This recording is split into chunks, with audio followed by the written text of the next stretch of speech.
Bogus मतदारासंदर्भात निवडणूक आयोगाच्या विरोधामध्ये विरोधी पक्ष 1 नोव्हेंबरला मुंबईत विराट मोर्चा काढणार आहेत आणि हा मोर्चा ऐतिहासिक व्हावा यासाठी आता राज ठाकरेंनी आपल्या पदाधिकाऱ्यांची एक बैठक घेतली आणि त्यांना तयारीला लागण्याचे आदेश दिलेत।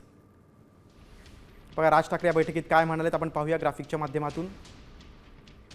1 नोव्हेंबरला ऐतिहासिक मोर्चा काढा असं त्यांनी आपल्या पदाधिकाऱ्यांना सांगितलं। मोर्चाची गल्लीपासून दिल्लीपर्यंत दखल घ्यायला भाग पाडा।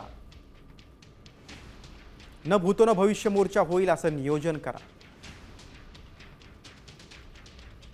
हा मोर्चा सत्तेसाठी नाही तर सत्यासाठी आहे। हा मोर्चा खोट्या मतदारांचा नाही तर खऱ्या मतदारांसाठी आहे असे राज ठाकरेंनी आपल्या पदाधिकाऱ्यांना सांगितले। दरम्यान मनसेकडून 1 नोव्हेंबरच्या मोर्चाचं पोस्टर जारी करण्यात आलंय। सत्याचा मोर्चा, खोट्या नाही खऱ्या मतदारांची लढाई असं या पोस्टरवर लिहिण्यात आलंय।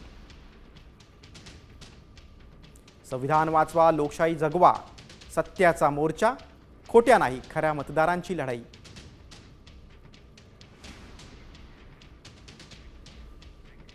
आता isakal.com आहे देशातील नंबर 1 ची मराठी न्यूज वेबसाईट।